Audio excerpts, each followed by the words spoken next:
Well, hello out there, great lands of everywhere. How are we doing tonight? Welcome to the MCU's Bleeding Edge. Of course, I am Cyberneticshark, the host of this episode tonight. Of course, I am always so happy to be here with my wonderful co-host, Mr. Jeff S., aka TrueKnowledge. How we doing, Jeff?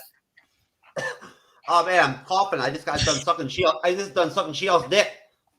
Oh, geez. Once again. No, I told you to stop doing that. It's not helping you. I just got a new vape. And I forgot how I didn't know how hard it hit. Whatnot. I took a little bit off of it and whatnot, and it fucking like choked me out for a minute real quick. Any of you out there anybody out there that smoke wax and oil and shit and whatnot like I do, you know what I'm talking about. I'm sorry, Cyber. It works well for your fisheye view there, so that it all works together there. So, by the way, Jennifer, watching you during that video clip I just played and whatnot was the best part of my day. Look, I was not expecting that. It was chaotic. I didn't know what was happening, so I was just going with it. Like I said, sporadicness is our key here at the MCU's Bleeding Edge. So yes, we have a new guest on the panel tonight. Jennifer, we want to welcome you to the MCU's Bleeding Edge. And I'd like to kick it over to you and just tell everyone, all the lovely people out there that are watching us in the streaming land, where you're from and all that kind of good stuff. My name is Jennifer Smith. I've been podcasting for 6 years now. I do a little bit of everything, a lot of pop culture, a lot of professional wrestling. Yes, I'm a pro wrestling fan. And you can find me on the North-South Connection podcast network every Wednesday. My shows are up every Wednesday. And so I sort of do a mix. I do some live watches with an app called Pluto TV. I don't know if you guys are familiar with Pluto, but it's called, you heard about Pluto, and we just watch random crap on Pluto, and it's great. Also, I'm a big horror movie fan, so I have a show called Freak Out Drive-In. It is a live watch horror movie podcast. And then I do a lot of professional wrestling podcasts, especially on the North-South podcast. My show there is called the Extreme Three-Way Dance. It goes to the history of ECW, starting from 1994, and we're up to 97. So that one's been going for a while. But the MCU, I have actually an MCU show as well. We haven't recorded in a hot minute. But it's called The Journey Through Infinity, where we go through all of the MCU movies. So I am super thrilled to be here and meet you guys and see what y'all got going on here on StreamYard. Excellent. Thank you. That's all. Yeah. So that's great. That several podcasts. They're a very busy person, it looks like. Very. And, it'll be definitely, I would highly recommend go checking those out. So yeah, I'll definitely have to check them out too eventually here. All right. Nice to meet you. And thank you for coming on the panel. Thank you. And then, of course, we have returning one of our frequent guests, of course, on our podcast, the great and awesome. Why am I blanking on your name right now? I'm so sorry. That's bad. That's really bad. Jasmine, thank you. I had to think about Aladdin there for a second. Sorry. Welcome, Jasmine. Thank you for coming on tonight. How are we doing tonight, Jasmine? I'm doing good. How are you? Good. Thank you. Brain fart there, folks. Brain fart city. Anyways, so we are here tonight on Friday, 12/9. Going to be discussing the second episode of the Willow Disney Plus TV series, which is actually called Chapter 2, The High Aldwin. So, which is kind of funny because if you remember from the Willow film, the original High Aldwin, which was the character that did the bone collecting on Willow in the original film, who was played by the amazing Billy Barty, who was an amazing actor. He was in Foul Play. He was in a whole bunch of movies throughout his years around UHF and so forth. So he was a great character. So this is I feel kind of a homage to him and just how awesome of an actor he was. And this was an interesting episode. I thought it had a lot of backstory that the first episode really didn't go through. So it was kind of nice getting a little bit of that backstory to help us kind of get caught up on what all has transpired between when it's supposed to be in 1988 to now 30 plus years later. So this episode starts off with a great flashback scene, and Warwick Davis's facial hair cracked me up while watching this. His like Viking goatee, which was it did not. I don't feel it fit Warwick Davis very well, but Willow had a Viking beard basically, and he's talking to great, amazing Sorsha, who we all recognize, of course, from the original film, and they're having a conversation about Alora Dannon, and basically, Willow wants to teach her magic so that she can be prepared for when it's her time to, basically do whatever she's supposed to do to save the world.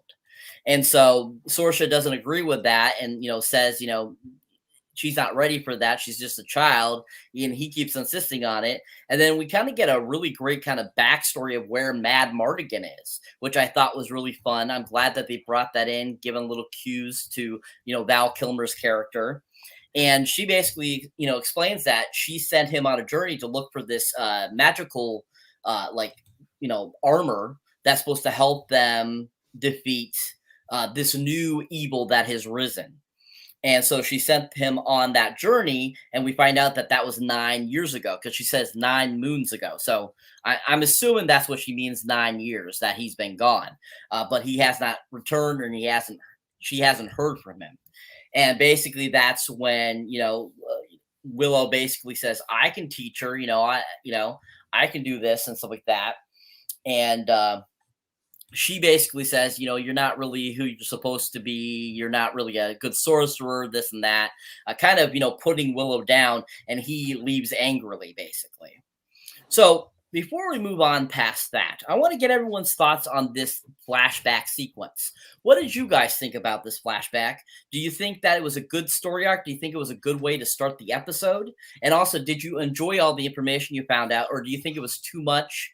And just what were your thoughts overall on that beginning little intro there? Starting with you, Jasmine. Honestly, I cracked up at the beard. The beard was weird. It did not fit. It was comical. It didn't fit his face. It gave him more of a dwarven look than opposed to what the movie gave him. It just didn't fit because every time we went back to the flashback, I kept cracking up just seeing it. It was just like, just why? Just why? Oh, and the de-aging was perfect. They did a good job. It was subtle. It wasn't enough to distract from the story outside of that beard. And it was nice to just kind of see that they did explain why the hair changed. Because with the first episode, that was my biggest pet peeve, was what happened to the red hair. So with them addressing that right off the bat, it took away that plot hole that they created with the first episode. Because I immediately was like, wait, is that her or is it the girl with the freckles from Falcon and Winter Soldier? So that was great that they waited so that you were still wondering about that for the second episode, and they immediately take care of that so you don't have to worry about it anymore. Also showing that he's evolved past being the apprentice to being the head of the wizarding part of the village. That was really cool. I didn't care for seeing him being carried because he seems so against that as a character. But it was cool seeing him use the bones. And it's kind of played it off like, what do they say? Even though he knows they don't say shit. They did a really good job. I think they did a really good job with that. And story-wise, they are showing us, from compared to the first episode, they're kind of giving us more development for each character, which is wonderful. A lot of shows don't touch on that. They just kind of progress with the story, and hopefully we get more development. But this one, they immediately went for it, which is wonderful. And that's all I have to say. All right, awesome. Thank you. And what did you? What were your thoughts on the Mad Mardigan tale? What did you think about that? That flashback forward. Yeah, the flashback that started the episode off. Oh, okay. So that one, for me, was a little confusing because without further information, it's just kind of there for me. Like, I need to know what went into it, not just what's going on in the situation. For me, it was just still kind of a little confusing because of the lack of context. Okay. All right. So you did you realize it was a flashback when the episode started, or no? No. Okay. No, I had no clue. I was like, wait, what did I miss? All right. No, you didn't miss anything. That's just how the episode started. It started with a flashback, which was a bad idea, kind of at the same point, because, like you said, no context. But at the same time, I mean, if you're familiar with, I guess, the previous episode, I guess a little bit, you might get it. But I'm assuming a whole bunch of people probably were confused when they first started this episode. So that I'm not shocked by that. But thank you. All right, Jennifer. Same question. Your thoughts on the intro flashback sequence, the Mad Mardigan information, and just that beginning little intro there into the episode before we get to coming back to present day. I would like to go on record saying I love the beard, but I'm a beard person, and I don't know. I just thought it's a nice visual cue to let us know we're in a flashback because he has this little Viking braided beard, and like you said, the de-aging I thought was great, like to the point where I was like, wow, he looks amazing. Then I was like, oh wait, this is a flashback, so this is probably movie magic. But I really liked it, but Sorsha was such a bitch though. I was like, wait a minute, you're questioning his magical skills, like seriously? Because I think he's proven himself, and he's risen in the ranks. He's a full, I'm not going to say grown, but he's full-blown wizard now. And, I like the context. I was wondering, when they would talk about Mad Mardigan and where he had been and where he went, because him leaving her seems, not what I would expect of him. So I appreciated the background story there. And he got really angry very quickly. Like there was no back and forth, like, because I thought they had some sort of relationship, like a very familiar one, and because they hugged when he first came in, and it just got contentious very quickly, and then he was like, fuck you, I'm out, like very easily. I'm just gonna go home, I'm gonna go defend my people. Fuck y'all, fuck her, fuck you, fuck everybody. So that was surprising. That actually sounds like the exact premise I live life by. Like on a daily fuck basis. You everybody? Yeah. Mm-hmm. Yeah. Okay. And what did you think about the Mad Mardigan story, Jennifer? I liked it. I think it's good. Like,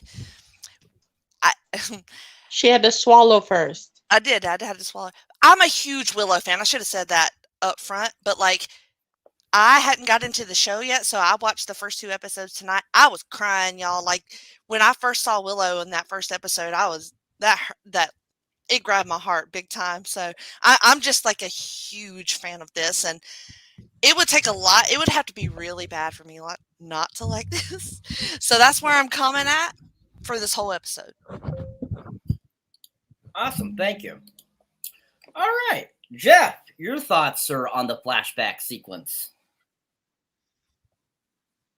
Well, honestly, I think that the ladies pretty much covered, everything that there is to pretty much really say. I mean, especially Jasmine really said a lot of pretty much said everything there was to say. I just wanted to point out during my time that I decided today before I watched episode 2 that I needed to kind of like change my perspective of how I viewed this Willow series for a minute. Like seriously, on a serious note, like it's lighthearted. Like it's family friendly. Like the whole someone's whole family, like their kids and stuff and whatnot and everything, and parents can watch the shit together and whatnot, right?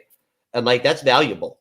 You know what I'm saying? Like for people to be able to do that, like Mark Rutledge, that I was on with last night on the Whiskey Rebellion and the Road to Broadcasting Network, basically was telling me that the reason he liked Miss Marvel was because he could watch it with his kids. You know what I'm saying? Like, I just thought it was really good personally, but whatever. So no, at that point, like unlike Rings of Power, where you went into it with, where like you were expecting adult fare from them, you know what I mean? That was like to a certain level. This is farcical, not farcical, but like this is fantastical. You know what I mean? Like, so you have to give it some leeway in the way you do. Now at that same time though, if they fuck the show up by like fucking dropping the woke shit up in there and whatnot, like the other shit, that's on them. You know what I'm saying? Like that ain't on Willow, or like, what I'm saying? Like I'm telling you right now, I'm already noticing that, what's her name? Ellie Kellerman or whatever and whatnot from Falcon and the Winter Soldier. She's a better actress than like what they're doing with her already. Like, I mean, I don't really like how her character's being used or whatever, but no, I just think that it's important to put that out there. Like people are criticizing Willow already and everything and whatnot, and they're probably just going to quit watching it. And it's a little slow, but all these series start off slow. The House of the Dragon started off slow. You know what I'm saying? Like it's just how it is. Like, I mean, the Rings of Power started off slow, but Rings of Power is fucking awesome. Like it was totally solid. It wasn't bad at all. So, so people out there, seriously, be kind to Willow. You know what I'm saying? They're doing their best. Okay, thank you. Awesome. And what were your thoughts on them including the Mad Morgan story in that flashback? I didn't even know what the fuck was even going on right there, man. To be honest with you, I thought maybe I'd smoked crack or something. Like at that point, I didn't know if I just forgot. Like I hit the crack pipe or whatever and just forgot about it or something afterwards. I didn't know what the fuck was going on. I mean, I guess it must have been so bad that I just like stopped watching. I closed my eyes for a while and took a nap. Crack will do that to you. That's what I hear. Oh, crack has that effect. Yeah, it does. Mm-hmm. Yeah, it's like that. It's almost like another. It's like a Jarrett version of Xanax. Something like that. Okay. All right. I told you she was a shit talker. Well, as long as it's against you, I'm happy with it. Believe me. I'll tell you right now, Jennifer will be more than happy to bust my balls. You'll see. Well, you're always busting other balls, so it's good to get yours balls busted, sir. Well, yo, when you're fucking Phrasing. when you're true knowledge and you're the definition of fucking keeping it real, at that point you can bust everybody's balls. Oh, is that it? Okay. That's how it is. Yeah. All right. So moving on. So that's when we come back to present day in the episode, and there we see Kit, Laura, Jade, Graydon, Borman, and just like how the last episode ended where they had met Willow, they're still at the entrance of the Newlands, and so basically they're still talking and said basically Willow's saying so good to see you, Laura, and this and stuff, and basically they end up going inside the into the Newlands village. And that's where they go in, and basically they're introduced to the whole village. Willow's daughter, Mim, is there, and they get introduced to her, which, by the way, that is actually Warwick Davis's real daughter that played Mim. Yes, that is his real daughter in real life, and she's playing Mim in this show, which I thought was really great. Can I say, I thought she was so adorable. Like, I super fell in love with her hard first scene. Yeah, she was actually really enjoyable. I thought she did a good job, and what better than to have your real daughter playing your daughter, makes it very more sincere too. Mhm. I So thought that there. was the girl from the original reprising her role, so she did a great job. Oh yeah, that's not the same gal. Yeah. It's that gal. No, I don't think that actress actually did anything else after she did Willow. Just like the boy that played the son. I don't. Both of them. There's like really no other filming history for them past Hmm. Willow, so Hmm. they really didn't do much. So that'll be interesting too to see if they actually bring in the son or if something happened to the son or something. I'm interested in seeing what happened with him because he was not there. All right, so after they introduced her to Mem, Elora, and she's all like fanning out at her because of all the history and stories that she's been, told about her, and then of course seeing her as a little baby and having to take care of her with her father. Basically, they go in and they have kind of like this get together, and they're all standing around where Laura Dannon's sitting in a chair, and Warwick Davis Willow's over there in a chair, and he comes out and starts like talking and stuff like that, doing his high master kind of command that he's doing now, where he's like the head Newland. And so basically, that's when he's like, starts talking about a little bit about Elora and how she's gonna save the day and stuff like that, and that they got to do the test. And basically they're like, okay, let's talk to the bones. And just like in the original movie, we get another like the bones talking thing, and Willow does it and looks down at it, and kind of nothing happens. He's kind of like, oh, okay, and Laura's looking at it like so confused, like she has no idea what's going on here. And she's still you can see she's still very out of it, because even like when Willow goes over and says, okay, get closer, we're gonna do this thing, and she's still kind of like, oh, okay, I don't know what we're doing, but we're doing something. And so after he does the bones, they're like, okay, that the bones have said and what they have done. And then that's when the audience starts saying, do one of the tests, do the easiest one, the finger one, to prove that she's got power or whatever. And so they do the finger thing, and as Willow has his fingers up, you can see him like saying, pick this one, and she's like going, what like that. And then when she does officially pick the middle finger, which is wrong, and all the people in the audience are kind of like, oh, like she didn't get it right. And then Willow's like, that's okay, I didn't get it right the first time either. I did the same thing, and look at where I am now, and type of deal. And so everyone's kind of like kind of thinking, are we really going in the right direction, type of deal here. And so that's when kind of Willow goes off on his own, and is like, kind of dissatisfied with what's going on. And because Alora's kind of like, she's kind of had like her limit, like she's like freaking out kind of deal. And she kind of stalks away when he goes off and he's like doing his thing. And that's when Mim comes in into the wherever he's gone. It's like his room or something, part of his house. And she goes in and they have kind of a little bit of a conversation. And Mim, basically, kind of reassures Willow, like, Dad, blah blah blah, this and that, and basically referring to, like, you were in the same place and you got to give it time and stuff like that. And then what better way to help her along the way than to give her this? And she grabs a box and opens it, and it's the original wand from the movie, which the one witch that was in the original film, her name is, I can't remember right this second, Gadriel, something like that. Not to be confused with Lord of the Rings, but it's her old one that she was given in the original Willow film. And Warwick Davis is like looking at it going, oh yeah, you're kind of right. And that's when it goes back outside to Kit and to Jade and Borman and Tony Rivoli's character. And they're kind of talking like, we're going to get out of here and stuff like that.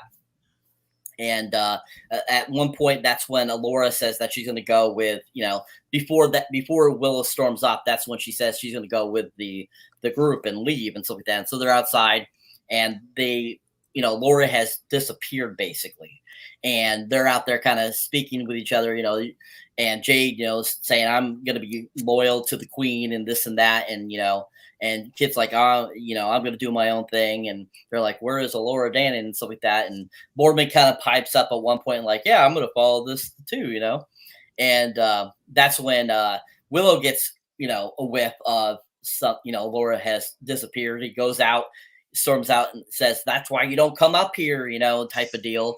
And they're like, we got to go look for a Laura Dannon. And so before we move on past that, so we'll stop there. A lot of stuff went on there in that whole section of the little episode.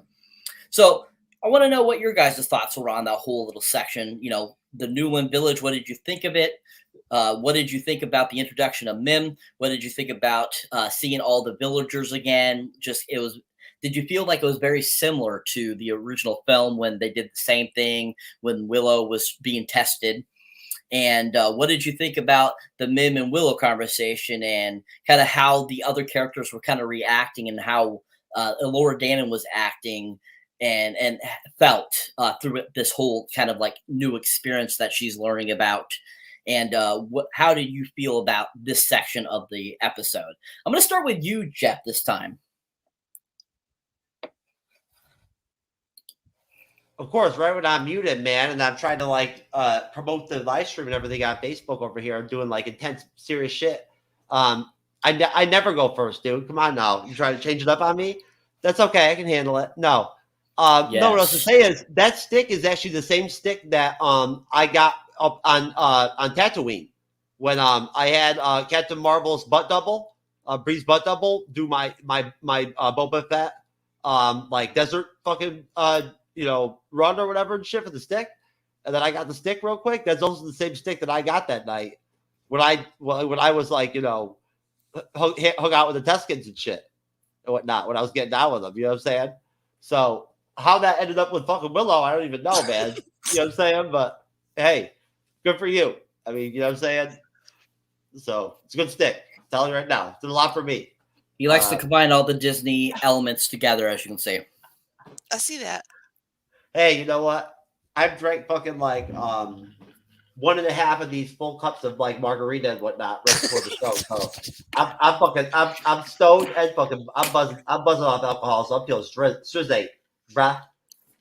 Anyways, as far as you need a bra? No, bruh. No, I don't need a bra. I wouldn't be able to fill one up. I don't think they have a cup my size. Okay, anyways, get back to the episode, please. Yes, sir. Well, for one thing, what the hell's her name? The princess or whatever, whatnot, with the short brown or dark hair. Kit. Kit. Man, she's an asshole. Seriously, she's just a fucking a complete cunt all the time. You know what I mean? Constantly, man. I wouldn't want to hang out with her. I'd be like, fuck you. You know what I'm saying? If I met her, seriously, she's over here like an asshole and everybody and whatnot and everything, She's just basically just like a prick. That was what the main thing I did notice at one point during that scene was just her attitude. She's the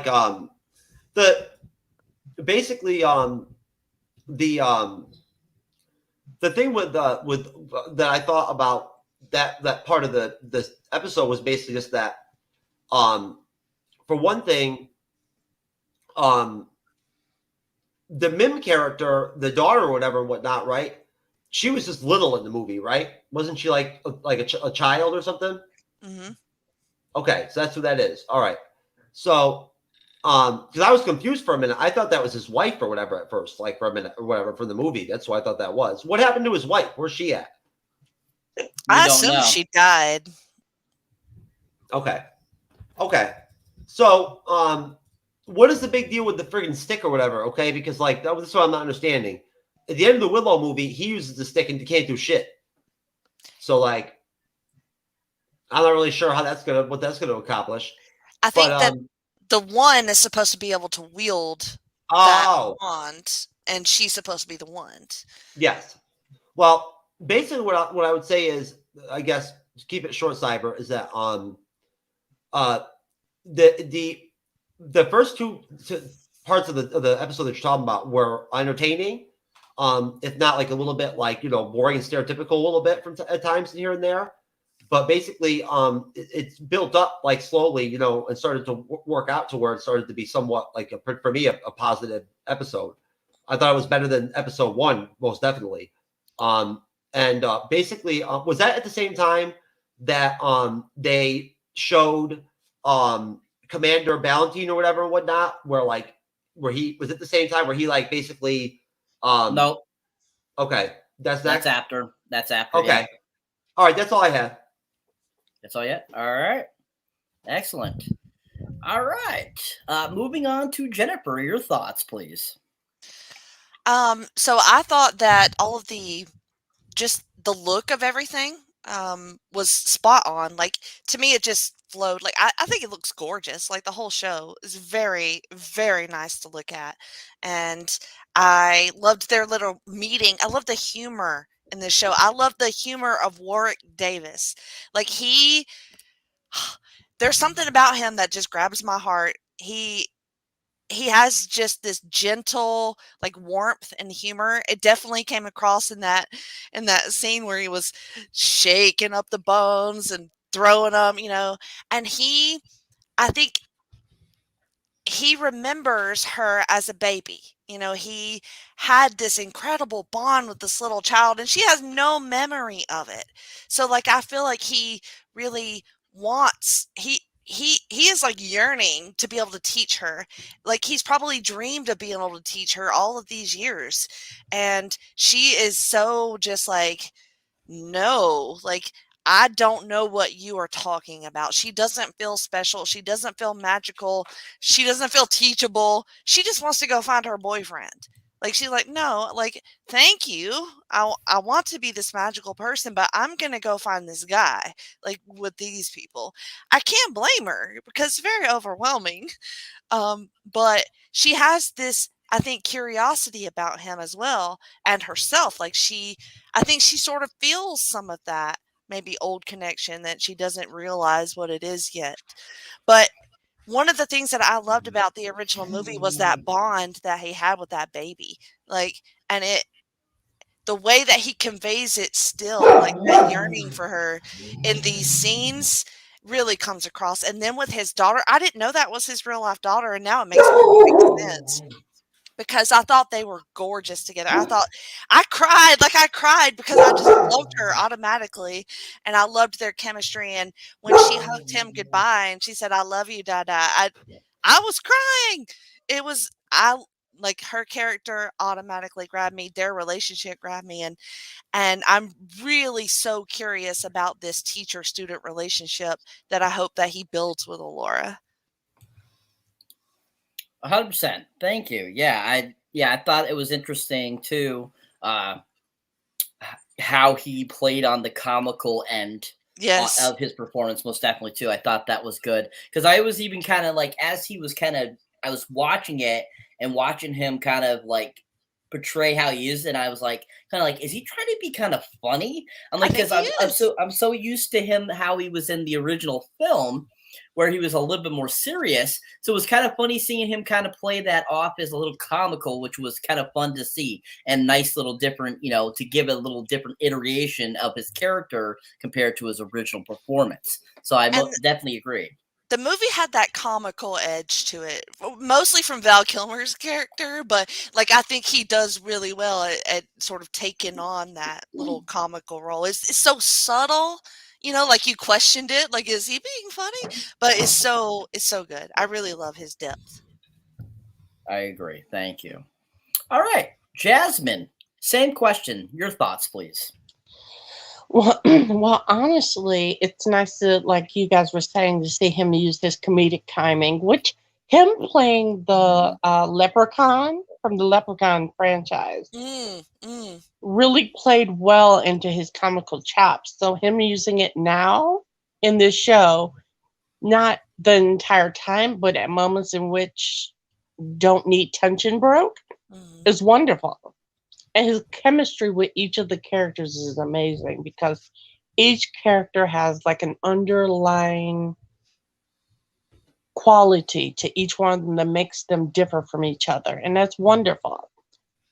And their interactions are insane, especially with him and the girl. I forgot her name already, and you guys said her name a lot. But during the finger test, where he kept trying to tell her, your finger, your finger, your finger, and I'm like, girl, you don't see him. She's like, what? I'm like, this bitch.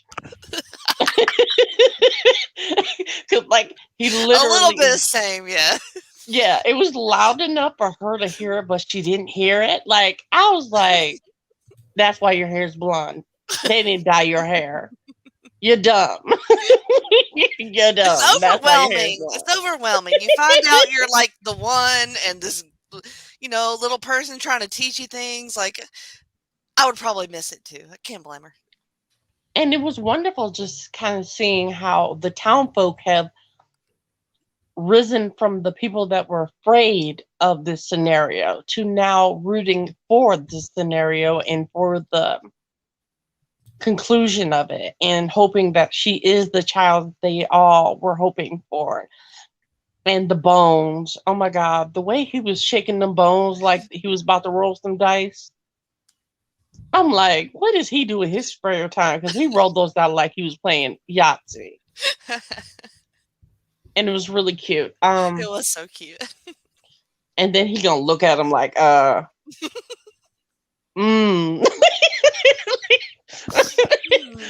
He didn't know what they said. No one does. But it was nice to see that. It's definitely interesting seeing what's happening outside of that scenario with the night coming after her, and saying that he is poisoned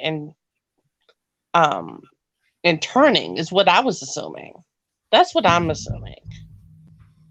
That he's turning from a bite or something. But it was nice to see that the queen, I think that was the queen, right? That sent him. Yeah, that's after the scene. Mm-hmm. Yeah. Okay. Oh, that's after this? Correct. My bad. My bad. Let me go back. To like them. It is nice to see that the princess is kind of different. She seems more like Lord Farquaad as a character, if you think about it, compared to her brother, who gives me very much Prince Florian, Mr. I love Snow White, but I shit out flowers. You can't tell me he didn't give you gay face. The moment I saw him, I was like, girl, please, is his hair fluffed? He had his hair parted and flipped over to the side. I was like, he posed for that. It was 70s vibe. The whole thing was 70s vibe from him. Yes, it did. And it was like he was Prince. Yes. He was giving me very much Prince, the tight pants, the high heels to look taller. Yep. And it's interesting seeing that the girl wants to just go for her man compared to the sister who doesn't believe in anything and is more just kind of over it all. She's acting more like a prince compared to the brother who acts like a princess. And she seems spoiled. She's giving me very much Prince Arthur, warrior, not so much a sit there and wait for something to happen type of person, which is a nice layer compared to the first episode where everybody was assuming they were going to push lesbianism like right away. Because I know that's what a lot of people were saying in the first episodes, what was the vibe you were getting. But it's nice to see that there's some differentiations in the characters compared to her and the girl from Falcon and Winter Soldier. She's more duty. The other one is more warrior. It's nice to see those differentiations. And that's all I have to say. All right. Thank you. Yeah, most definitely. Most definitely. All right. So, as we move on from that, so after they go searching for Elora Danon, that's when Willow stops at a particular portion of the field that he's searching for Elora Danon in, and that's when he has another flashback, and it shows images from the original film again, flashbacks to his wife, flashbacks to his kids, Elora Danon as a baby, and stuff like that, and like how much he loves Elora Danon. He feels like she's his daughter.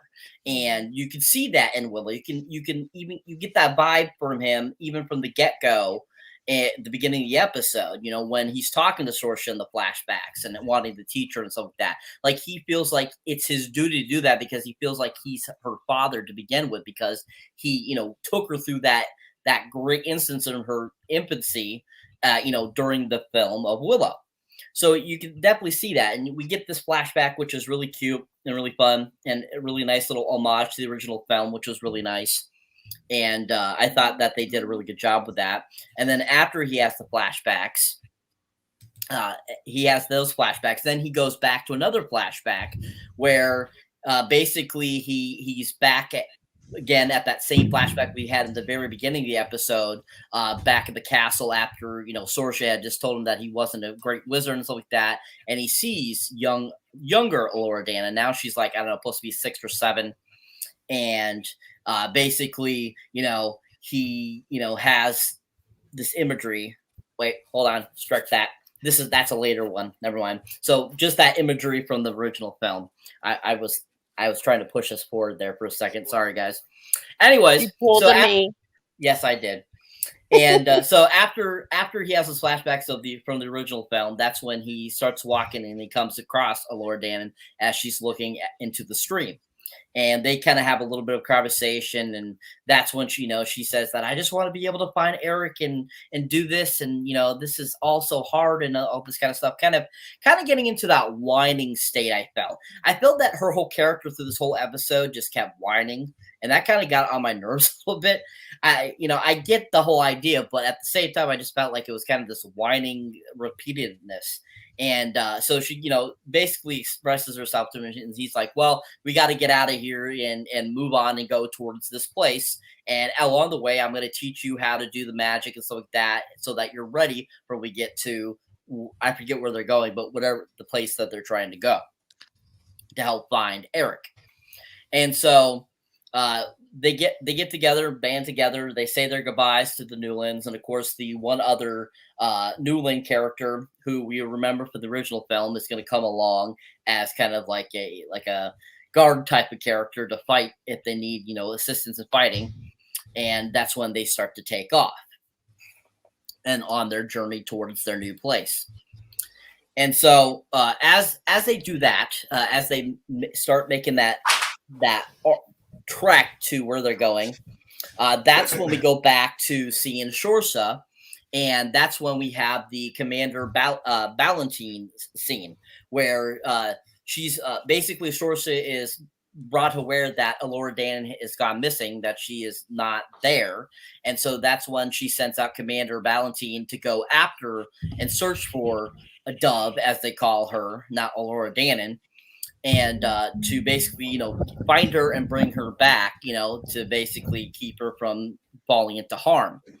And as we can see during that sequence, you'll see that whatever happened to him in the battle from the first episode is starting to creep up on him and start to kind of take him over, which we find out that that's Lich, one of the characters from the first episode, uses magic to turn, basically Ballantine into a disciple, as they call him.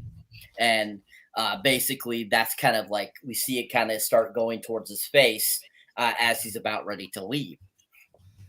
So then after we see Commander Ballantine go off, that's when we go back to Willow and them, and they're traveling.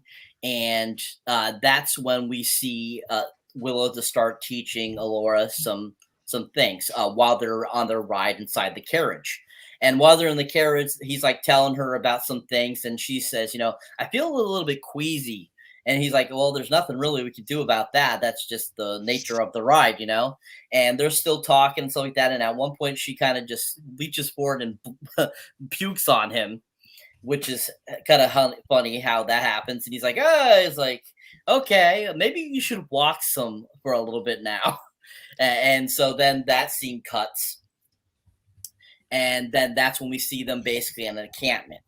So before we move on to that section, let's talk a little bit about Commander Ballantine, them starting to go on their search and, towards where they're supposed to go.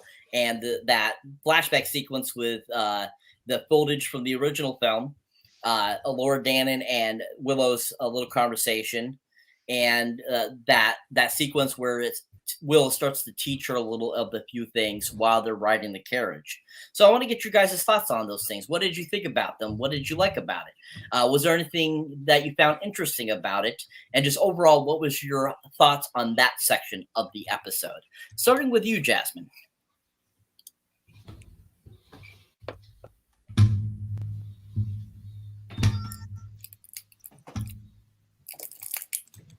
Jazz, you there? Talking to me? Yeah. No, I said I Jasmine. thought you said Jeff. That's why I was waiting. Jasmine. No, I said Jasmine. Too many J names in this It show happens. right now.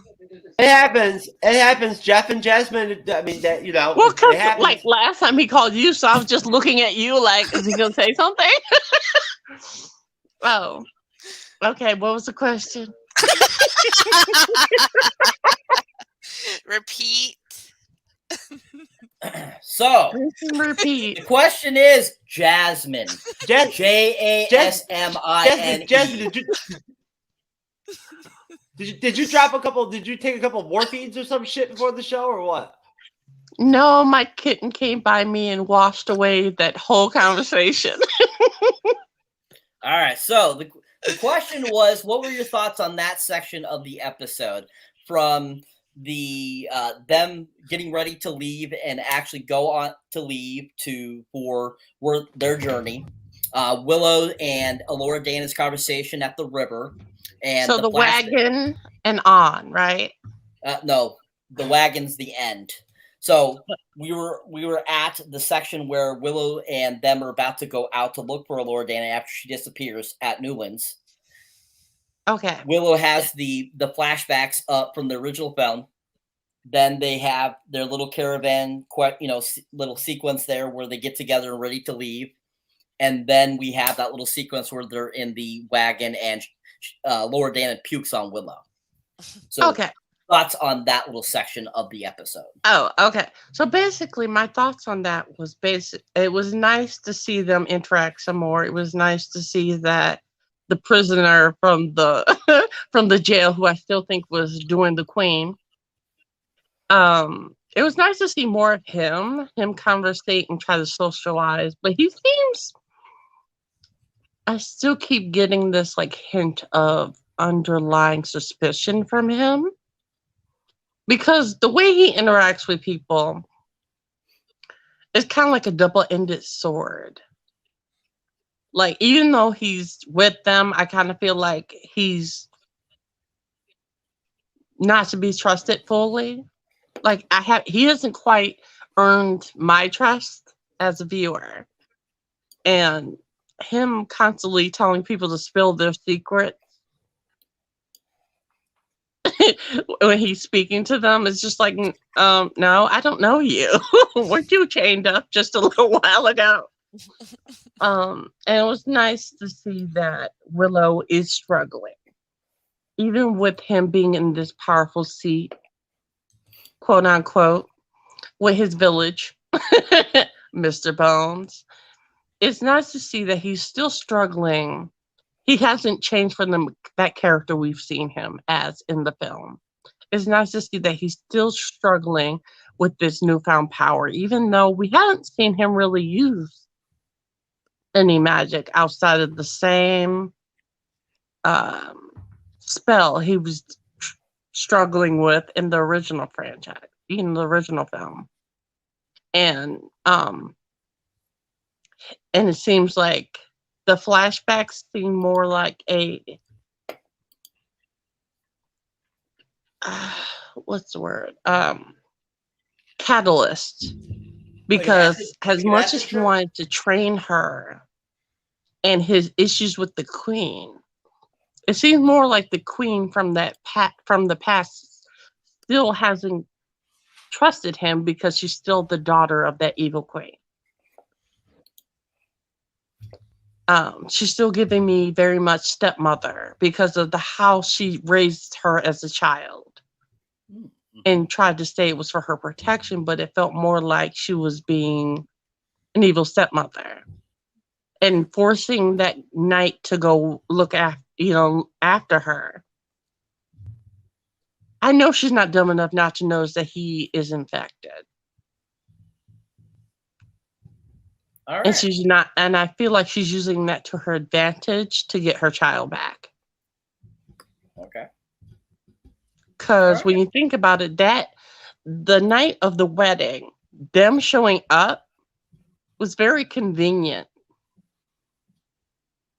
Because she used it as a smoke screen to free the prisoner. That's my opinion. So that's pretty much what I got out of it. And when it came to her, the wagon scene, them interacting, it's just kind of like picking sides because you have those who are following because they don't quite believe Willow, but they have enough faith in the child, I guess, to see where this goes, while you also have the other side of the coin, which are, the princess just wanting her brother back. Which is funny, miss. I wanted to throw a knife at his head. So, they got issues. But yeah, that's basically what I had to say. All right. Thank you. All right, Jeff, your thoughts, sir. Well, I'm enjoying anything have to do with what is the whole what is like the enemy called? What is the term for them? The Scourge or whatever? No, they're called the Withered Crone. The crone. Okay, yes. I like the thing with the crone. Withered crone. With the whole deal with the commander, right? This is from the battle episode 1, right? That he's like infected by like some kind of fucking spell or some shit like that or whatever and whatnot. And so he's like now an agent of like the crone or some shit, essentially. Yep. So I get it. Okay. So yeah, I dig that. I really do. I mean, they didn't really. It's always cool to see like to see them flush out the actual like adversary or the villain of the show, like the enemy. You know what I mean? Like, and it's to give you a chance to see them. And they did more of that in the episode overall, and like I like that they did have that kind of like twist there, where like they actually were able to like pull off an inside job kind of deal, where they actually infected one of their own people, to where he's now an agent of like theirs and whatnot, right? It's interesting, and it adds like a little bit more depth to like the show, I guess, right? To see some stuff like that happening, where we don't know that much about like the Cronin or whatever, like in terms of they haven't really explained that much to us about them. Like we don't really know much about what they do or what they're trying to accomplish or what their goal is. I'm assuming they just want to like probably wipe out the whole universe or wipe out the whole world or something. I don't know. Who knows? But as far as that chick puking in the fucking wagon or whatever, like that was some weak sauce shit, man. Like it's a fucking wagon, like being pulled by horses or whatever, dude. Like you can't handle like just riding in the back of a wagon. You got puke. You know what I'm saying? I mean, she needs to like fucking nut up. Okay. Nut up there, Laura Dan. Like my hero, Captain Bree, baby. Oh, okay. Nut up, okay. Or you mean you want her to prince up? Either way. You mean man up. I think that's what he means. Anyways. All right. Thank you, Sir Jeff. Hey, I don't even know. Ever since the night she hugged on me, I don't even know what the fuck I'm saying anymore. I think that happened before she domed you, but that's okay. We'll just say that added to it. Anyways, Jennifer, your thoughts, please.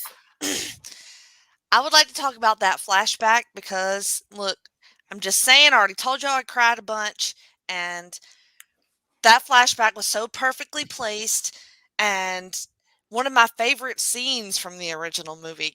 So all of that just really just was directed directly at me. Like, Jenny, like this show, please, because it was gorgeous. Like, it was so sweet and sappy and wonderful. It's like, it's a baby die. You know, I don't know. It's just adorable. And the scene in the damn wagon is a direct callback to the original movie as well, because as a baby, all she did was puke on him. So I loved it. Like, I marked out. I thought it was fantastic. And I mean, look, it's a little, a little gross. It was a little gross. And I have motion sickness too. So look, if you put me in a wagon with some horses and doing this number and it was bumpy and shit, like, no, I'm going to puke too. So fuck off, Jeff. So, I think that their whole journey is going to be really interesting with the being chased by this guy, because they went a little Stranger Things. They went a little like, supernatural with it. And I really like that. I really love the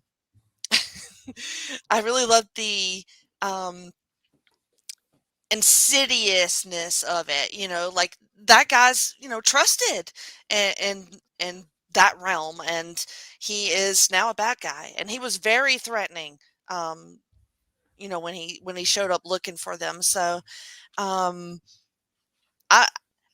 this whole episode so far has just been for me, like everything, all the callbacks, everything has been perfect so far. I've just been totally in on everything. Excellent. Thank you. And yeah, I feel like the first two episodes have been really a nice little callback to the film, because I feel that they wanted to make sure that they added enough of the original film to this to connect them properly. Yes. And I think that they're doing a good job doing that so far, especially with a lot of these flashbacks adding to the story. But at the same time, they're giving these flashbacks from the actual film too, to kind of refresh our memory. So I think that's really brilliant on their part there. Me too. All right. So they need to recast Val Kilmer. Please. Or at least or put somebody's face over, like get an actor and put his face over it, like they did with Skywalker. What's his name? Luke. He fake it, Look, I'm in. I mean, it hurts to think of not seeing Val Kilmer in this, like, for real.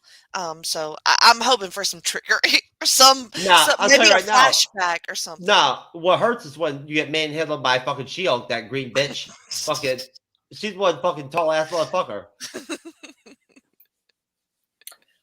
Well, I mean, who knows? We still have another 5 episodes to go. Yes. I mean, he could pop up like a little cameo at some point at the same time. But don't forget, because of all his throat surgeries he had to have, he really doesn't have a voice box anymore, so he can't really talk.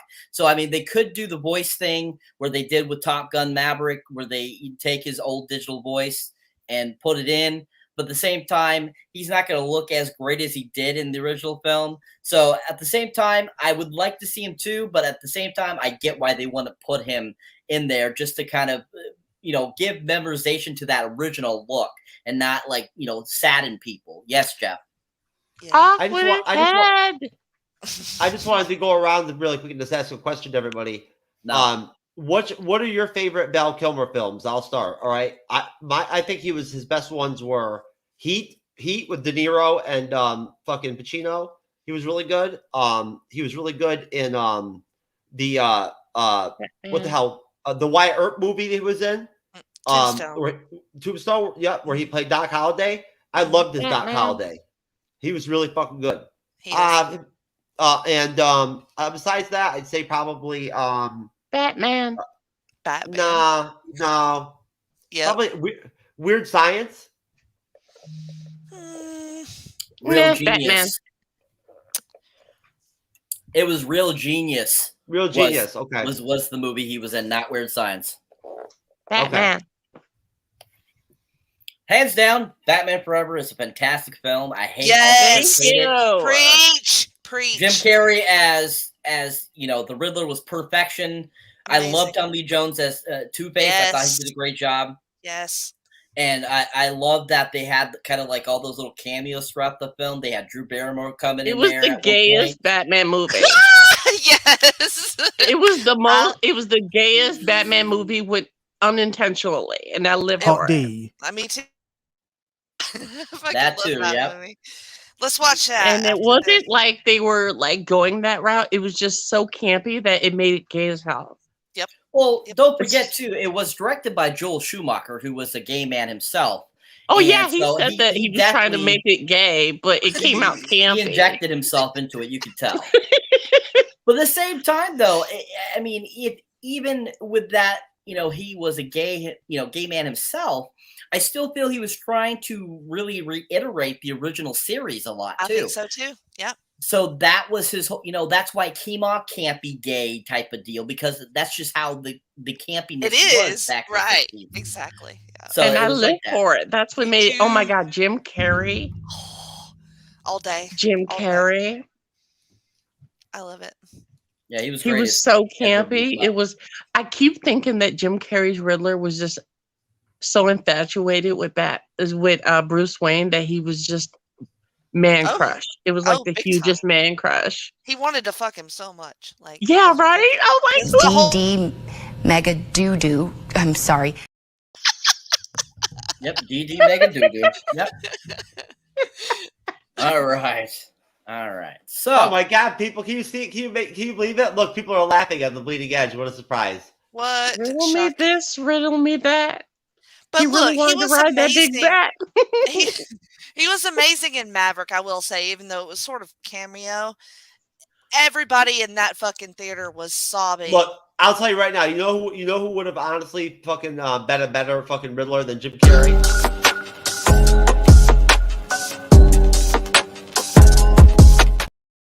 Sir. Jar Jar, baby. Jar Jar could have been a fucking Riddler than goddamn Jim Carrey in that movie. Okay. All right, people. Coming to the bleeding edge soon. Batman Forever review. So yeah, getting back to Willow, and well, to answer Jeff's question, best Val Kilmer films. I mean, come on. I mean, yeah, it's a really fantastic film. But Willow is my number one for him. That was my all-time favorite. Good, man. What was the one where he went to Africa and like hunted the lions and shit and whatnot? Ghost and all in that? the Darkness. That was a fucking good one. Yeah. Michael Douglas. Yep. Yeah, that was a good one. Was good. Yep. All right. So moving on. So we have we ended right at the sequence there where they were in the trolley, the wagon, and Laura Dana throws up on Willow, kind of an homage to the original film. Then that's when basically we see them. They set up at a camp.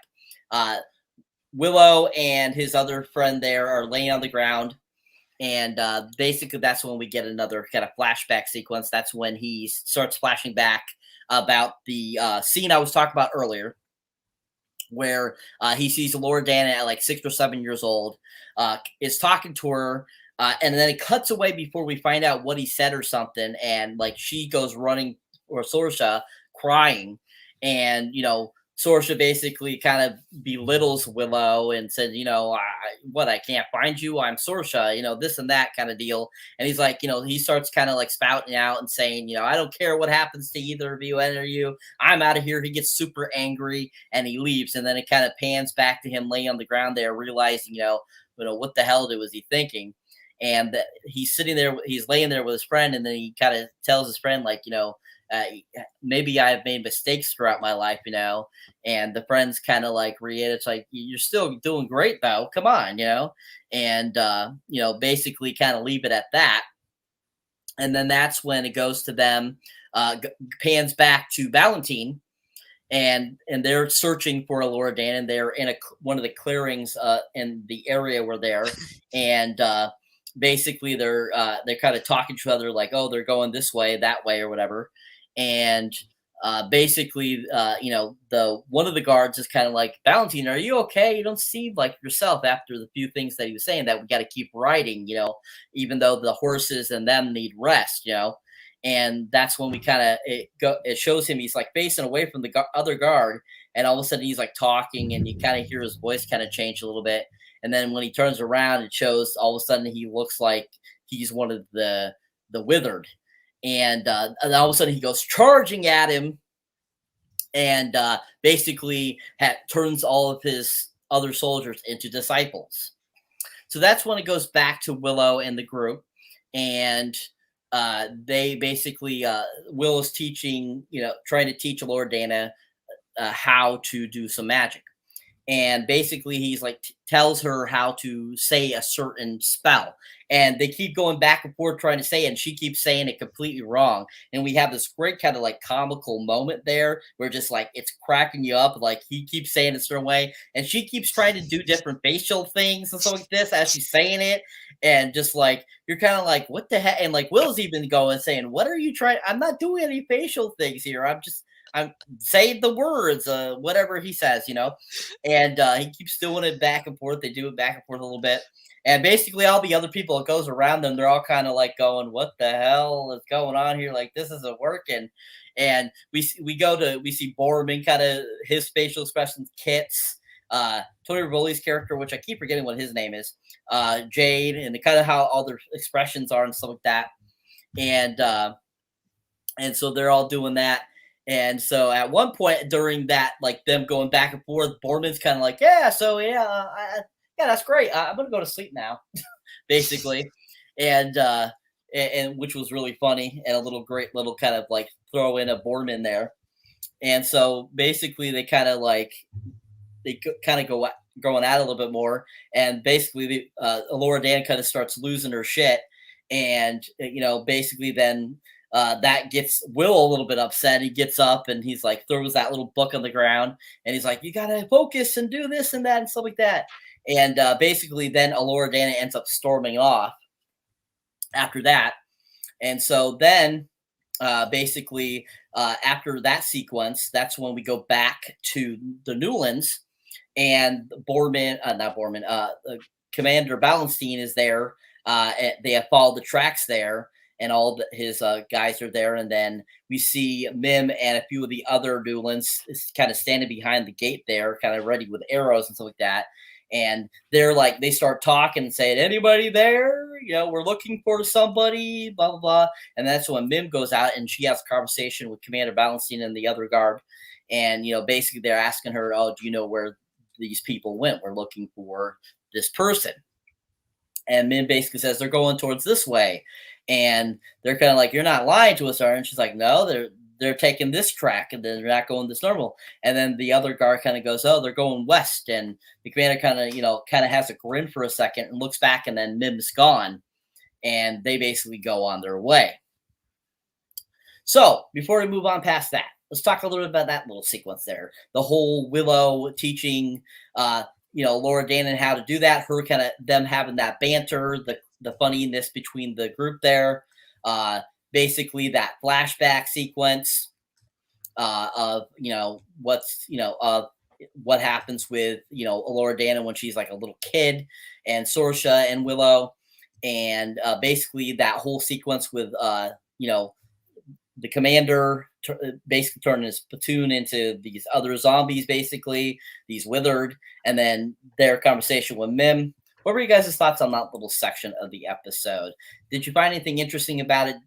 Was there anything you liked particularly, and just your overall opinion? Starting with you, Jasmine. All right. So basically, yes, I know it's me this time.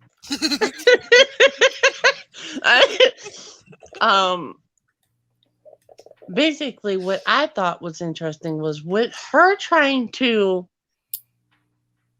basically say the words the way he was doing it, but the funny thing is the faces she was making were kind of similar to the faces he was making. It was.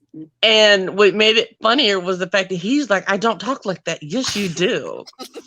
And it made it so funny because it gave me very much, if you've seen the Harley Quinn show, Robin when he's dressed up as Batman in his suit, all baggy. That's what she was giving me. But he sounded like a little kid saying, I'm Batman. She was also trying to say, like, more people when they say spells like that, they over dramatic. They oversay it. It was funny just watching her mouth the word and say everything wrong. And it was like Google Translate. You never get it quite right. It was interesting because the word always changed. She'd get like a few of them right, then that word, and the third word would change, and the fourth, and the first. It just kept interchanging, and everybody else was just like, are we just going to sit here and watch this? And I'm going to call her the Cuntress. Because she was not having it. She was like, how long do I have to wait for this crap? And he was like, oh, a few weeks. She's Can I the just princess. leave She's now? not used to that. She is not used to waiting around. And it's just funny. Like, she's spending this whole time being an ass, refusing to even assist anyone because she's so determined to get her goals done. And everyone else is just trying to not only survive, but make sure this girl survives as well. She has a destiny she's supposed to do, but watching the Contras continuously being self-centered, I'm really hoping that they develop her more and show us that that's not her whole character, because they have a tendency to do that with strong female characters.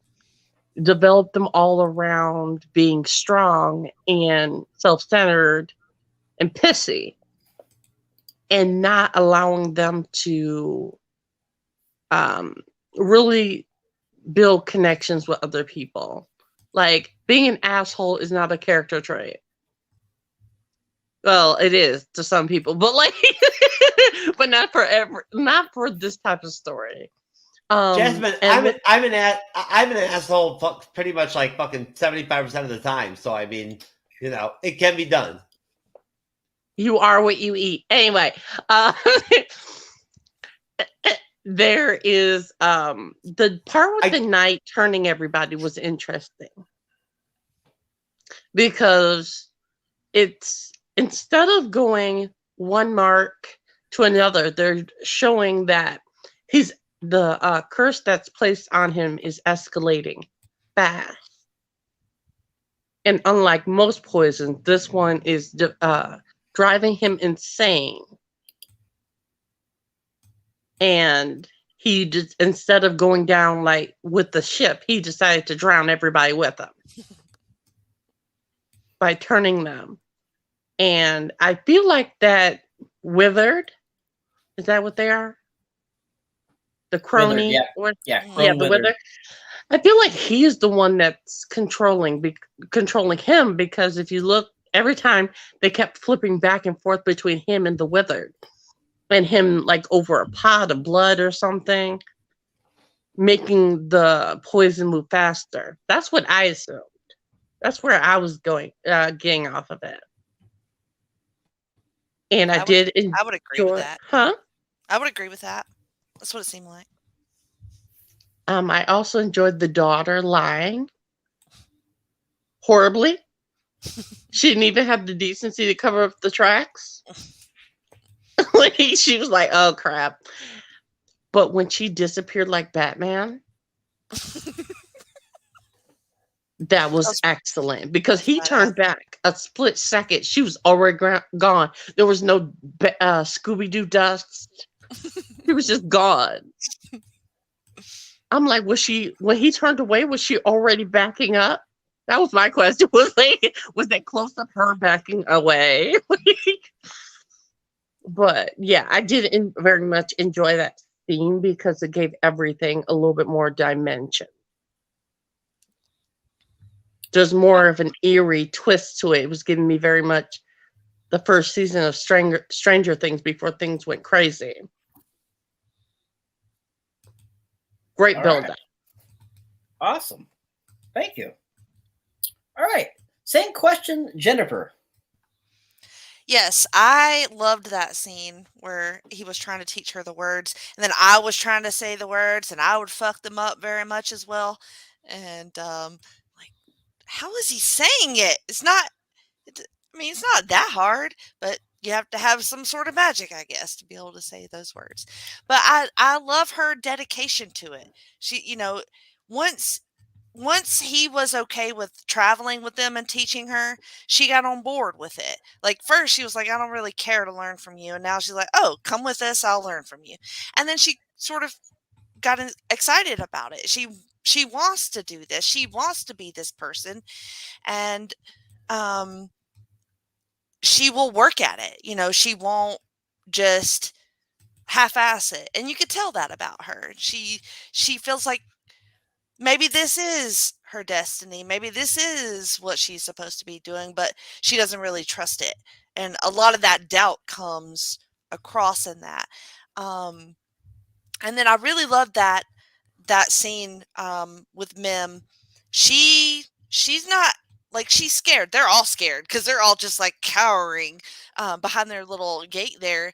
But she goes out to face him. She is her father's daughter, a very brave woman. I'm just in love with this character already. And she lies very badly, and it's obvious that they know that she's lying. And then her disappearing act was fantastic. But it does very much remind me of Stranger Things, and a little bit of Lord of the Rings, with the wraiths chasing after Frodo.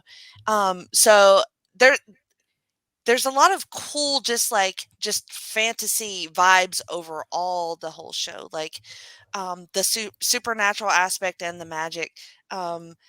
It's really pulling me in way more than like Rings of Power did, or even the Game of Thrones dragon show that I forget the name of. And so like this brand of fantasy, this strange little group of people with these interesting characters really is pulling me along with him. And I don't know, like, it's really working for me so far. Excellent. Thank you. Mhm. Right. Jeff, your thoughts, sir? Kind of like how She-Hulk worked me out, right? You know what I'm Just saying? like that. Yeah. But less anal trouble, probably. Oh, okay. Well, either way. No, I think that that's what pretty much what I wanted to actually mention really was that I get where Jennifer's going and where Jasmine's going too. There is a connectivity, I guess, when you watch these series that have these like very similar tropes, like like House of Dragon, obviously being a little bit different, but Rings of Power, right?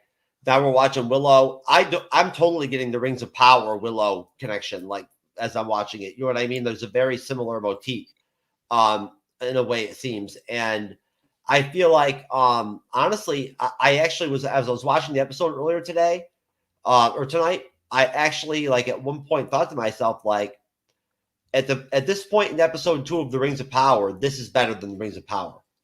Like that's what I was thinking to myself, basically. Like this is probably better, I think. Like it's just the way that they're presenting it, right? Like honestly, it's more authentic. You know what I'm saying? Like even if it is maybe like on a different scale, you know what I'm saying, or whatever. It's being done more authentically and pulled off in a better way.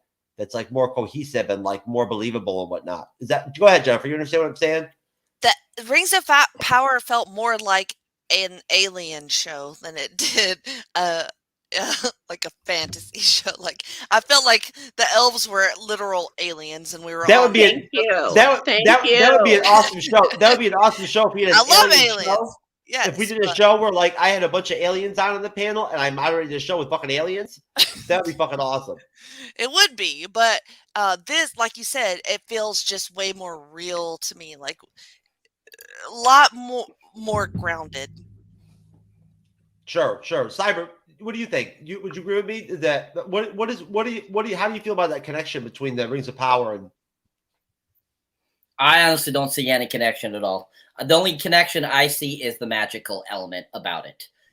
Fantasy, most definitely. But other than that, I don't see any connection to them. I feel that they're completely two opposites. Okay.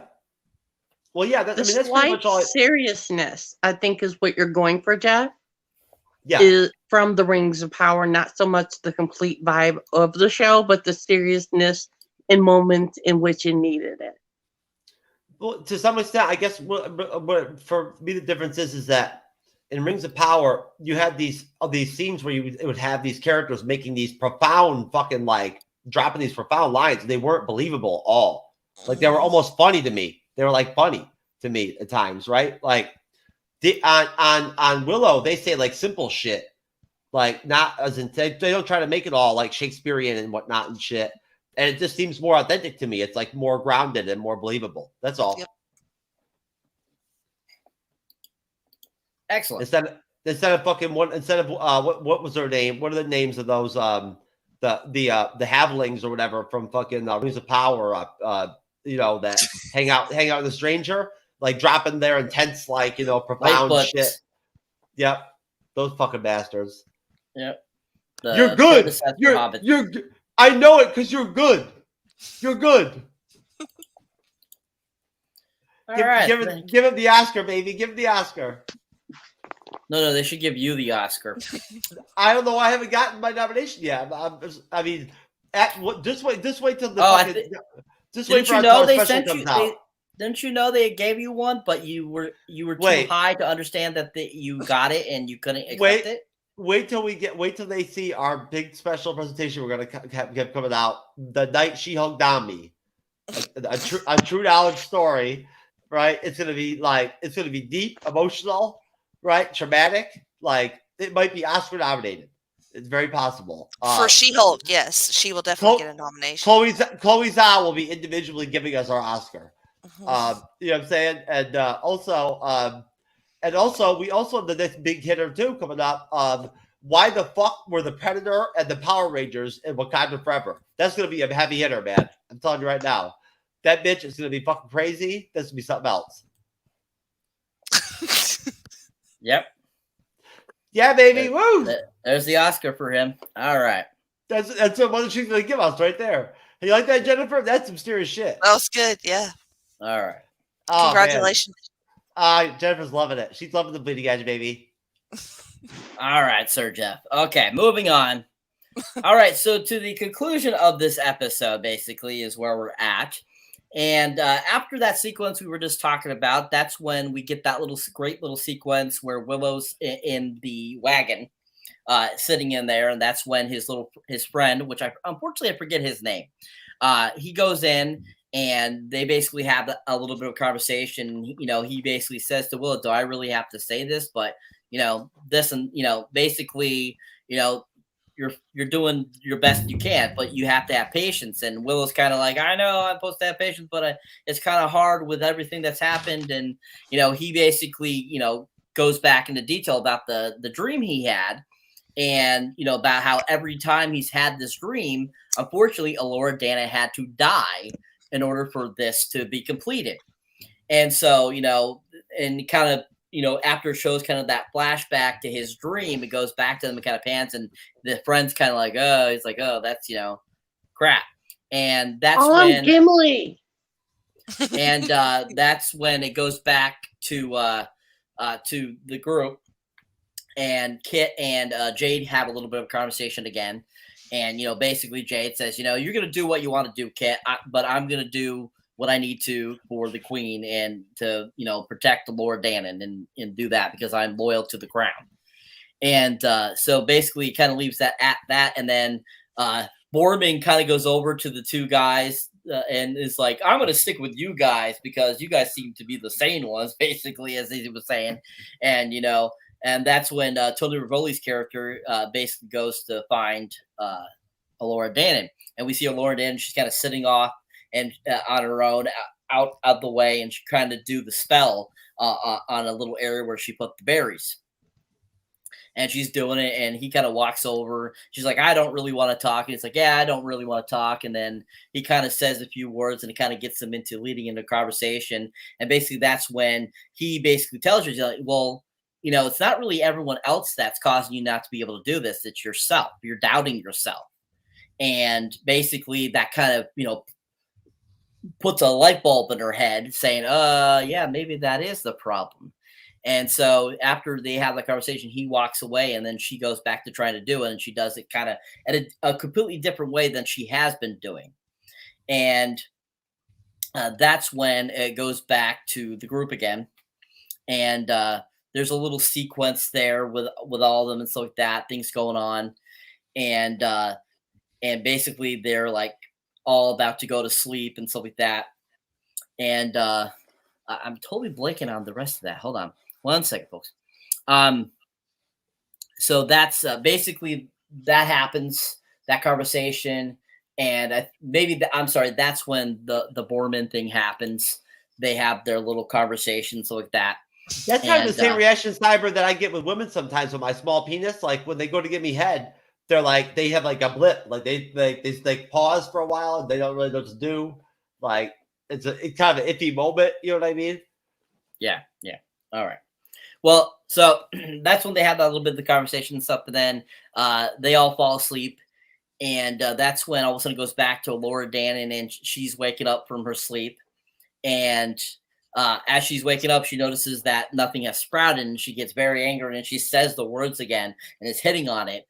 She's like, gets very angry. And then all of a sudden out of nowhere, a fist comes and hits her, knocks her out. And she is taken by not by Borneman, but by Commander Valentine. And that's how basically the episode ends. So what was your guys' thoughts on that final sequence of this episode? What did you think about how it all played out?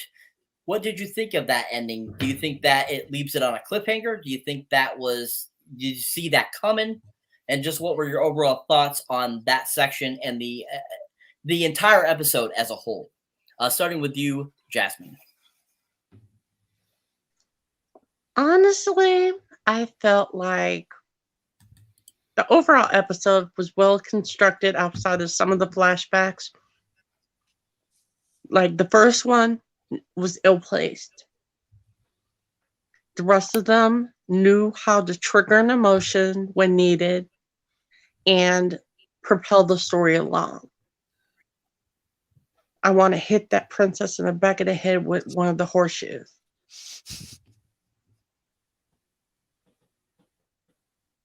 Because she's so full of it. She needs some sense knocked into her hard. Or left behind with no horse, no water. See, she likes that, Miss Spoiled Brat. Anyway,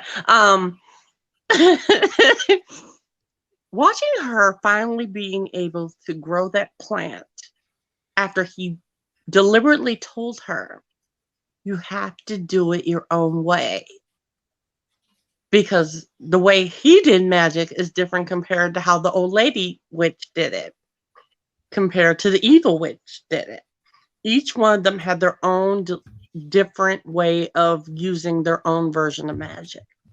Same syllable, same words, different way. Watching her be polite and ask for it to grow, for the magic to work. And it worked. Hell of a lot better than I thought it would have. Was amazing because she made it her own. She's a nice person. And the magic worked more powerful because of it. Now, going back towards the fact that she got mollywopped in the back of the head after whining. If she would have shut the fuck up, she wouldn't have been found. She was loud for no reason. And she got mollywopped for it. Like, he beat her in the back of the head. That girl hit that dirt hard. And I cracked up. I never laughed so hard. And I'm going to call him Gimli, the best friend. Because I don't know his name. He Are called y'all, me talk- Gimli. are y'all talking about the guy from Spider-Man? No, bruh. No. Oh, okay. the little guy. The Oh, one the that's little friends guy. with Willow. Okay, yeah, yes, sir. Oh, yeah. His friend. I'm gonna call him Gotcha. Gimli because I I like don't it. remember his name. I'll find it. But seeing their friendship still being so strong after all these years and how he still can confide in him was wonderful because I was wondering about that. Was their connection going to be so strong? Because there was so much of that movie that he didn't get to venture in after he went back home. And seeing that he's still struggling with his power, struggling with these visions and wanting to protect the girl, wanting to do something. I feel like something happened to his son and wife. That he wasn't able to save them, and that's why he's so protective of her. And when the queen would not let him protect her and teach her, he felt betrayed because she might know what happened to them and know why he's being like that. And that explains why his emotions drive him so much and why he was so hurt and why he was like, fuck all y'all. Very true, yeah. There has to be more history there because if they just ignore that whole thing, that's just wasted material. Mm-hmm. Yep. The character's name of Gimli is Silas. It's Silas. There you go. Silas? Yeah, Silas. Oh, okay. Oh, I can remember that. Okay, Silas. The other one, okay, so I'm going to call Jailman Aladdin. His name's Borman, though. Borman? Yeah. It's Borman. Oh, okay. Okay, I can remember that. I was going to call him Aladdin because I forgot it. Okay, Borman. Borman seems to be more aware of things going on, but doesn't trust himself. Because he did feel like they should have went after the princess. Or not the I guess the princess? Not the Huntress, but the princess. Because when they were having that argument and the girl from Falcon Winter Soldier was complaining about the princess, the Huntress always doing what she wants, when she wants, and not really caring about how it affects others. He did say that they should just go after her, but it was Willow's friend, damn it, I forgot his name again, Silas, who said that you should let her have a moment, let her breathe. She needs to just come to terms with everything. And then she got mollywopped. So, Silas, shut the hell up and let Aladdin take the lead. Borman, my bad. But it was interesting. Everything that they're doing is building to a point, and it's so early. Mm-hmm. They're building these connections, these friendships, and they're doing it so well that it doesn't seem forced. And I'm really proud of that because we waited so long for this. And they're doing pretty well. I mean, other than that first flashback, they're very cohesive. Very much so. That's all I have to say before right. I use up all your material. Go. All right. Awesome. Thank you. All right, Jeff, your thoughts, sir. I honestly, I'd rather let Jasmine and Jennifer really be able to, take their time and say what they'd like to say about the episode. I just would like just to point out that again, I thought that again, is it the Borman, the enemy or whatever, whatnot? The not Borman. I apologize. What is the name of the enemy again? The Withered. The Withered. Farquaad. Withered Crone. Aladdin. The Crone. Okay. The Crone. Withered Crone. It's the Wizard one Crone. word. It's one word. Okay, Farquaad. What was in that vape, sir? Whatever. He fuck was it. smoking Either crack, way. I think. Either way. Crack's Bottom in line. vape form now? Holy shit. It's always Yeah. been kind of vape. Crack vape. Nah.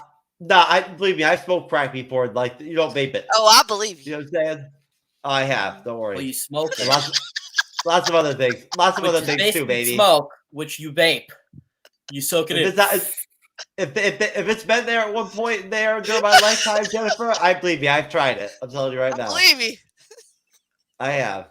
True But, knowledge of crack. but at the end of the day, though, you know what? When it boils down to it, the thing I stick with no matter what is the vagina, baby. Oh God. All I want is a drink, and I can't even get the straw in my mouth because of y'all. Like, look at my head. Jasmine, you're tripping me out. I'm telling you right now. No, but no. It was good to see. It was good to see. You know, them flush out what they're actually dealing with and what the other side's capable of and whatnot and everything. And at that point, I felt like the scenes between the Queen or whatever and Willow were really good. Like their dialogues were really strong. You know what I'm saying? Like I thought that was like some of the best actual acting during the episode. I mean, I don't know exactly how things will go in episode 3, but I have a feeling that like now that they've kidnapped Laura or whatever, now we're probably going to get an episode where they're going to reveal us like the real Cronin, really. Like we're going to, we're going to actually see them and like, what they've got going on and whatnot. And I see that's being like where the direction is going to go. I don't believe that at this point that like this is going to be similar to like the film. I don't think there's going to be a final battle or something like that or whatever in the series. I don't think that's how things will wrap up. I don't see it going in that direction. How they're going to handle it, I don't know. But it was a good episode. It was enjoyable to watch. Oh, and again, the end credits music was excellent. I loved it. All right, thank you, Jennifer. Your thoughts, please. So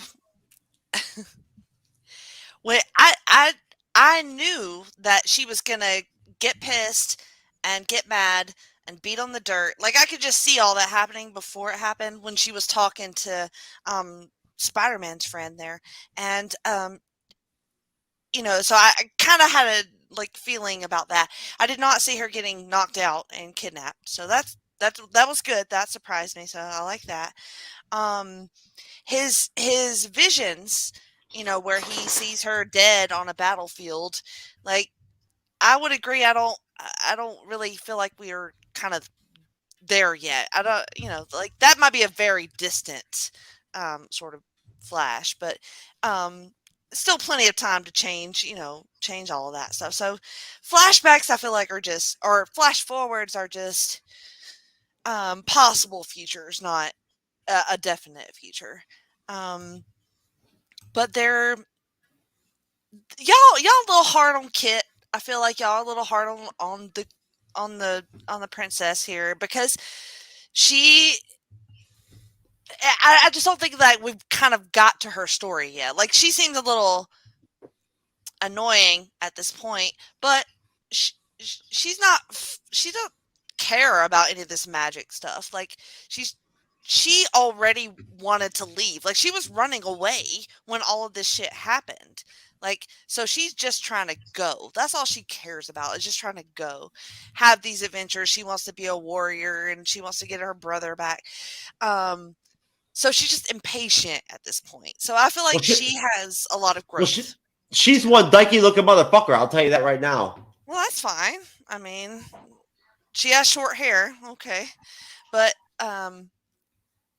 I don't feel like we're being fair to her yet because she's young and she's a princess. So she's doing princess things, in her way, sort of like Brave, she was sort of annoying too.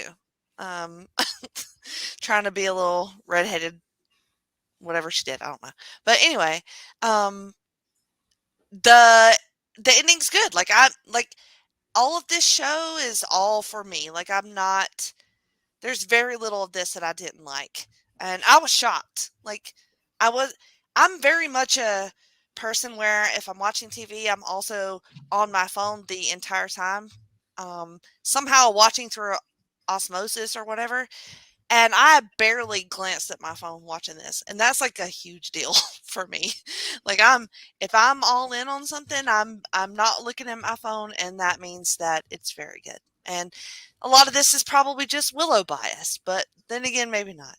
I feel like it's really well done, and I'm really looking forward to more of this series. Awesome, thank you. Mm-hmm. Most definitely.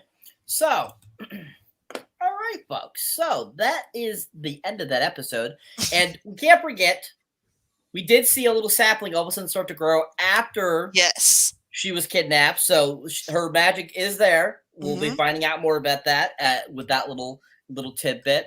I don't agree with Jeff there with the music at the end. I thought it was pretty kind of stupid. Why? I thought it was I just didn't like it. I thought it was stupid. They're going to kill me. I told them to send me a video holding an object and start nodding. Anything is a dildo when you really put your mind to it. There's no such thing as too large or too sharp. Every time you stop to question yourself, I want you to tell yourself, I can and I will. Wow. All right. Wow. Jasmine just fucking left, huh? Okay. All right. So she's had it with our bullshit, you guys. It's okay. She'll be okay.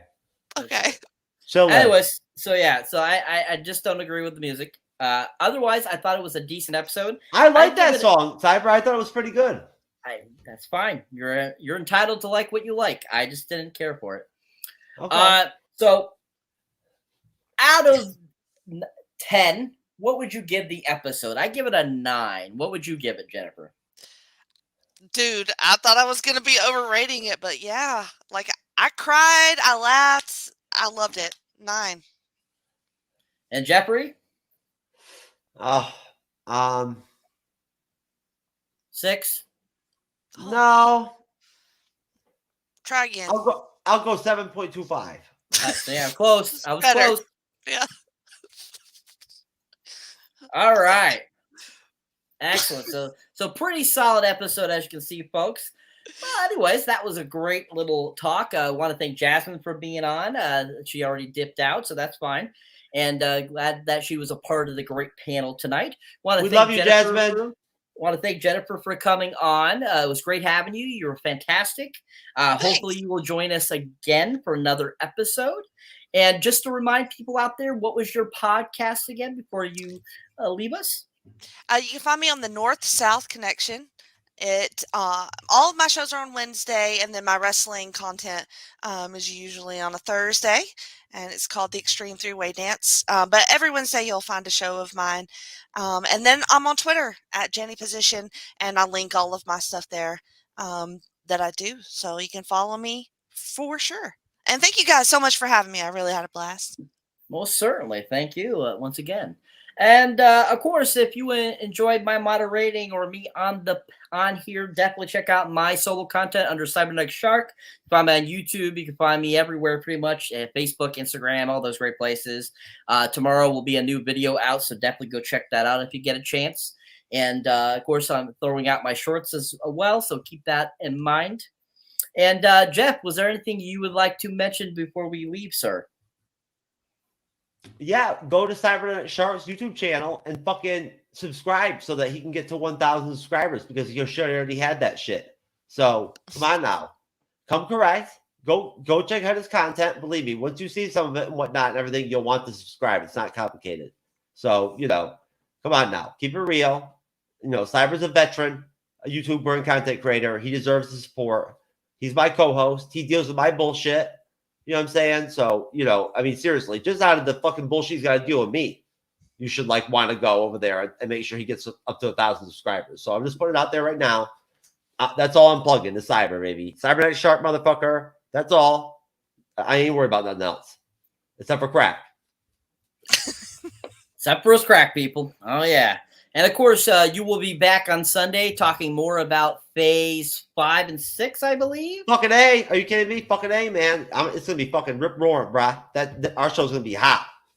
We'll be talking fucking crazy MCU Phase 5, fucking Phase 6 Marvel shit, talking crazy shit. I'll be moderating, so it's just going to be fucking off the chizzy. Off the chizzy, people, as you heard. You know it. You know it, baby. Gonna be playing trailers and shit and everything and whatnot. It's gonna be all crazy. Sounds like he's saying a bra, which I don't get it, but okay. Bruh, I'm from New York, motherfucker. I say things like bro and bra and shit like that. Come on now. Well, bro, I get, but bra, it sounds like you're saying a bra. As in, just say it. Just say bro. Bruh. Just say Bruh. bro. Bro. You gotta put the in there. Like, yeah, bro. Like 13. Fuck you, Steve from Bumble. Fuck you. Okay, Steve from Bumble. All right, Steve. Okay, Steve. All right, folks. So that's it for tonight. We want to thank everyone that watched, everyone that was in the comments. Of course, Jocelyn, thank you for being on our comments. Anybody that watched us and whoever watches us after we're done, thank you guys. You guys rock. And of course, we will see you in the next one. Peace out. Peace out, folks.